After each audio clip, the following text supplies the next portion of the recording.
All right, welcome back to the deep dive. This time, we're taking a deep dive into the history of YouTube. It's amazing to think, right? This video sharing giant, it all started with a simple idea between friends. You're in the right place to get the full story, though. We're talking those early, pivotal moments, the key players, maybe even a few surprises along the way. Like, for instance, did you know that the first ever YouTube video is way shorter than you'd think, and it involves a zoo? Stick around for that. But first, let's rewind to February of 2005. And you know what I think is really fascinating is that the story of YouTube isn't just about three guys with a cool idea. It's about timing. Back then, sharing videos online, oh man, it was like trying to run a marathon through quicksand, nearly impossible. These three PayPal alums, Chad Hurley, Steve Chen, and Jod Karim, they saw an opportunity to kind of change the game. And change the game they did. But before we get into their meteoric rise, I'm curious, what was the tech scene even like back then? I mean, were people just dying for an easier way to share videos? It's easy to forget how different things were pre-YouTube. Like, remember dial-up connections. Limited bandwidth meant sharing videos was a slow and often really painful process. Hurley, Chen, and Kareem, though, they had this vision of making video sharing as easy as sending an email. Yeah. Simple, elegant, accessible to everyone. Okay, so that makes sense. But how did they actually pull it off? I mean, I'm guessing it wasn't all smooth sailing right from the jump, right? Yeah. Oh, you're right. There were definitely bumps along the way. The cost of bandwidth alone was a huge hurdle for a startup. What's really interesting is that they initially used a fairly simple technology called Flash Video, which was relatively new at the time. But see, this allowed them to keep the site lightweight and fast loading, even on slower connections. Oh, that's a clever. So it sounds like they were really thinking ahead, like they were anticipating that people wanted things fast and easy. Absolutely. And it worked. By late 2005, they were hitting 100 million views a day. To put that in perspective, that's like if every single person in France watched a YouTube video every single day. Wow. Clearly, they tapped into something huge. Talk about explosive growth. But it wasn't just the tech, right? Didn't viral videos play a big part in YouTube's early success? Absolutely. One of the early turning points was the rise of what we call now viral videos. Things like Lazy Sunday by The Lonely Island, this hilarious rap from Saturday Night Live. It spread like wildfire on YouTube, and it drew in a massive new audience. And it was like a light bulb moment for a lot of people. People realized that this platform, this YouTube thing, it could make you an overnight sensation, even if you weren't some big-time celebrity. And it wasn't just funny videos, right? It felt like overnight, everyone from aspiring musicians to everyday people sharing their passions, they all found an audience on YouTube.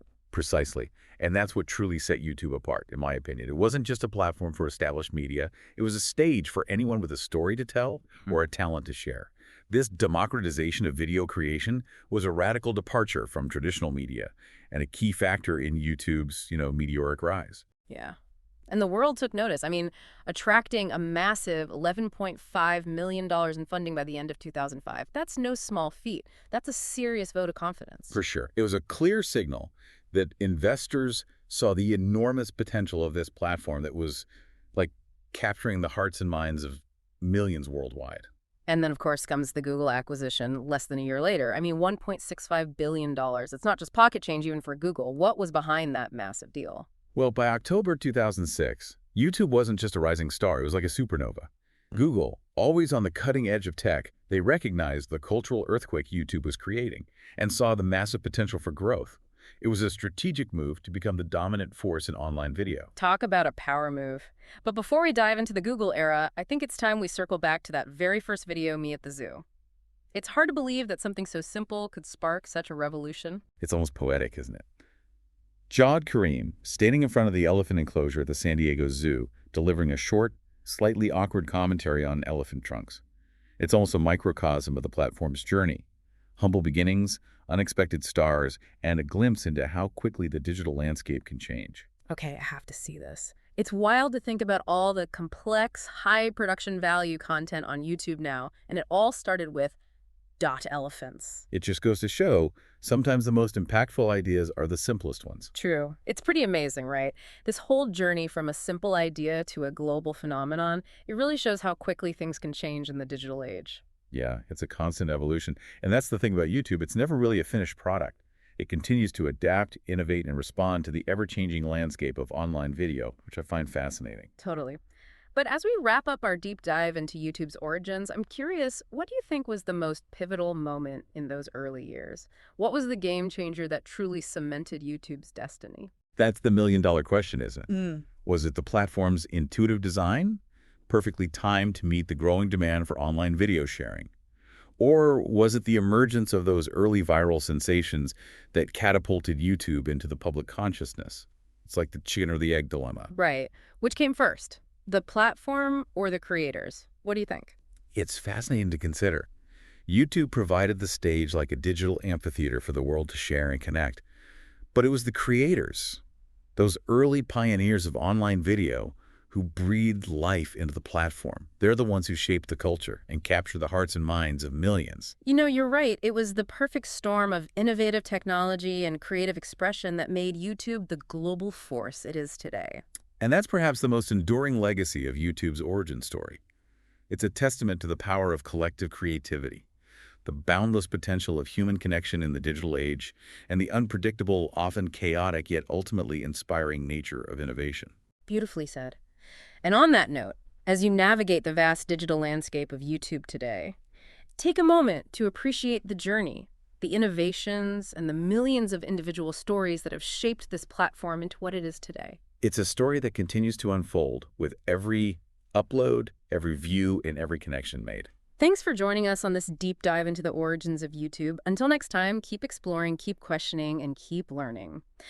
But Me at the Zoo wasn't the only video to capture the hearts and minds of early YouTubers. There's a whole treasure trove of early viral sensations that helped shape YouTube's identity. I Absolutely. mean, remember Charlie Bit My Finger? That adorable yet slightly painful home video, it racked up hundreds of millions of views. And it really goes to show how YouTube democratized humor, right? Making it something that anyone could create and share. Totally. Yeah.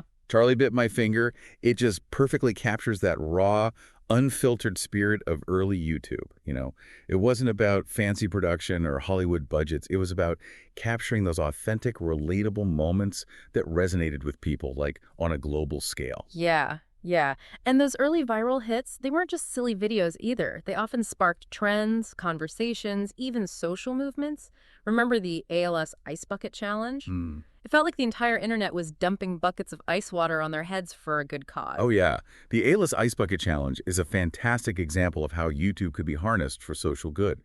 It transcended borders and languages, raising awareness and millions of dollars for ALS research. For sure. It's amazing how those early creators unintentionally wrote the playbook for going viral. Authenticity, shareability, and a dash of humor went a long way. They really did. And speaking of writing the playbook, the Google acquisition in 2006, that marked a significant turning point for YouTube. With Google's resources behind it, the platform started to evolve at an even faster pace. That's right. And it's easy to forget that in those early days, it wasn't even clear how YouTube would make money. The Google acquisition brought in the expertise and infrastructure to turn this, scrappy startup into a profitable business. Yeah. And part of that transition involved introducing ads in 2007. It was a move that sparked some debate as users grappled with the idea of seeing commercials on a platform they'd come to associate with free, user-generated content. Right. It's fascinating to think about how the introduction of ads fundamentally changed the relationship between creators, viewers, and the platform itself. Suddenly, there was a financial incentive to create engaging content, which led to, a surge in higher quality videos and the rise of the professional YouTuber. Absolutely. The ad model fueled an entirely new creative ecosystem, paving the way for the multi-billion-dollar influencer marketing industry we see today. It's mind-blowing how this platform, which started as a way to share goofy videos with friends, became a launch pad for careers and a driver of cultural trends. It really is. And let's not forget the impact of mobile. With the launch of YouTube's mobile apps, watching videos became as easy as checking your email. Suddenly, we could carry entire libraries of entertainment in our pockets, accessible anytime, anywhere. Now, this might seem hard to believe now, but there was a time when you couldn't just whip out your phone and watch a YouTube video. Remember those tiny flip phone screens? Talk about a game changer. It's amazing how quickly we adapt to new technologies. The mobile revolution fundamentally changed how we consume video content, making it an integral part of our daily lives. And speaking of revolutions, the introduction of live streaming in 2011 marked another pivotal moment in YouTube's journey. Oh, for sure. Live streaming was a game changer. It completely transformed the relationship between creators and their audiences, making it possible to interact in real time, share experiences, and build even stronger communities. Yeah, yeah. From live gaming sessions to global news coverage, YouTube Live blurred the lines between entertainment, education, and social interaction, ushering in a new era of digital connection. Totally. And it paved the way for innovations like virtual concerts, live Q&As, and even online education, further cementing YouTube's position as a pioneer in the ever-evolving landscape of digital media. But, for all the advancements and changes, there's something about YouTube's origin story that's both inspiring and a little bit humbling. Absolutely. It's a story that reminds us that even the biggest ideas often start small, that innovation can come from unexpected places, and that sometimes all it takes is a couple of friends, a good idea, and a whole lot of passion to change the world. I love that. And on that note, we're going to wrap up this deep dive into the origins of YouTube. It's been such a fascinating journey, wouldn't you say? It really has. And for our listeners, as you continue to navigate the vast digital landscape of YouTube, take a moment to appreciate the journey, the innovations, and the millions of individual stories that have shaped this platform into what it is today. You're here. Thanks for joining us. Until next time.